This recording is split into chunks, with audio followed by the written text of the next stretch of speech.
Bayanihan is situated at approximately 15.8615 and 121.4585 in the island of Luzon. Elevation at these coordinates is estimated at 262.7 meters and 861.10 feet above mean sea level. The barangay shares border with other barangays in the municipality of Maria Aurora.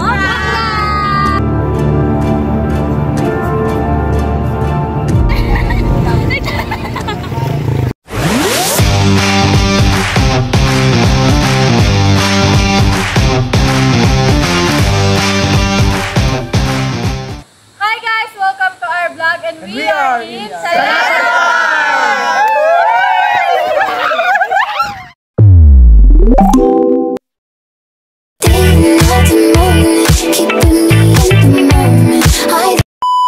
Ngayon guys, aakyat tayo sa bundok ng Salasa. Ayun. Tara. Samahan nyo kami. Samahan mo kami. And mag-akyat ng ligaw. Peace out! She wants just a girl. We're like diamonds in the sky. Don't you right, yeah.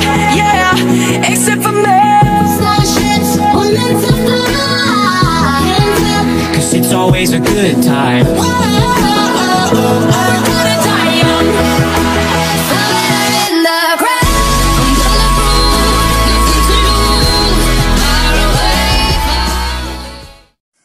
Local says that Pugisalaw Falls has been discovered in the year 2013. The falls are surrounded by mountains that contains gold and other minerals. Pugisalaw Falls is the land of the Ilongot in the past. The Ilongot gave name to this falls because it is in their land. And they made it a farm because it has not been discovered yet. A few moments later. Sa wakas! Nakarating din kami! As promise in my travelog na babalik kami dito. Ngayon, at dito na ulit kami! Yay! Yay! Yan! Ito ang pinunta namin guys! So, Falls siya maliit! malayo pero sulit! Yeah guys, so Malalim siya guys! Kahit ano Ngayon, siya, kahit masikip siya. ngayon, maliligo na muna kami. So, Di, ano mo lang? tingnan nyo na naman kami sa aming time stop. Bye!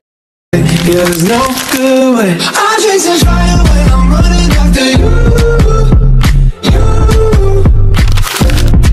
You got that something that I never wanna lose. Yeah, it's like dancing when the song's already over. Moving without getting any closer.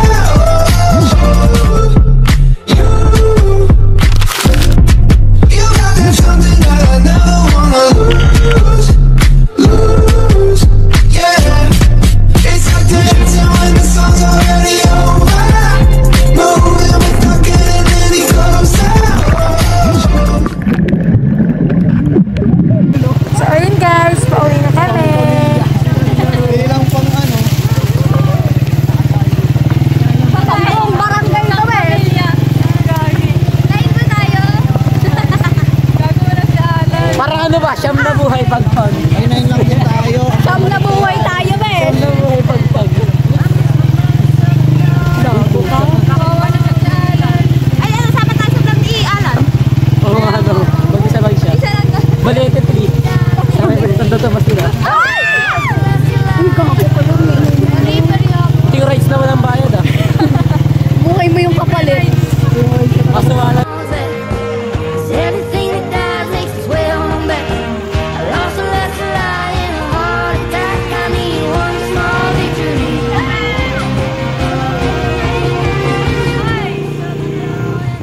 And by the time she wakes, I'll be halfway to my mama's home. It just dawned on me like his ass bleeding as it passing dawn. And it was my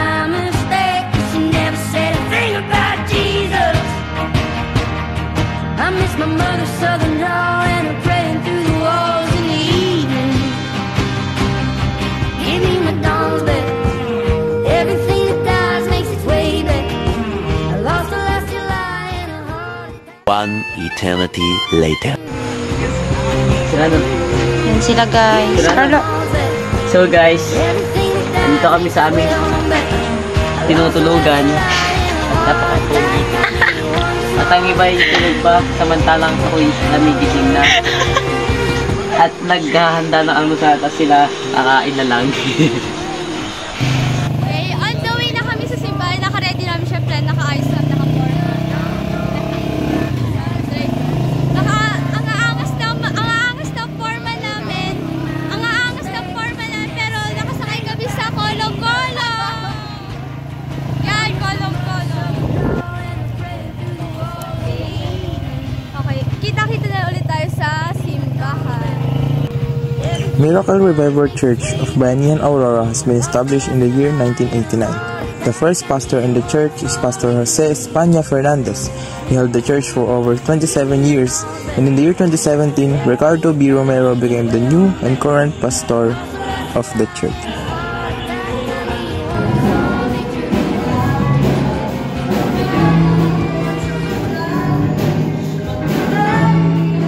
Sa pangangalaga ng ating mga tunay na disipulo. Kaya mga kapatid, yan po yung paalala sa akin.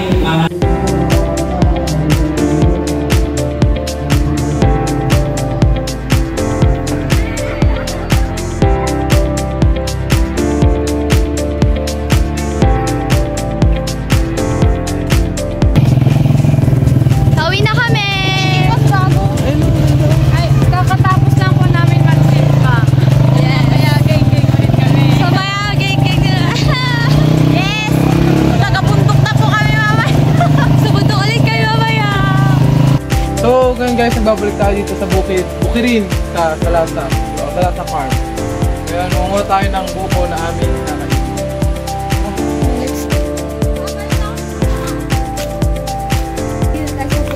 Nagkakape pa rin.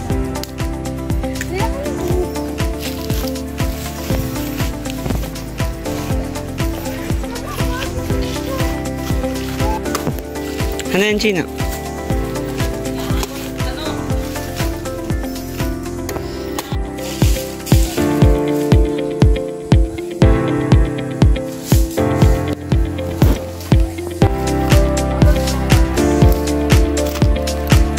Mga taga-bundok.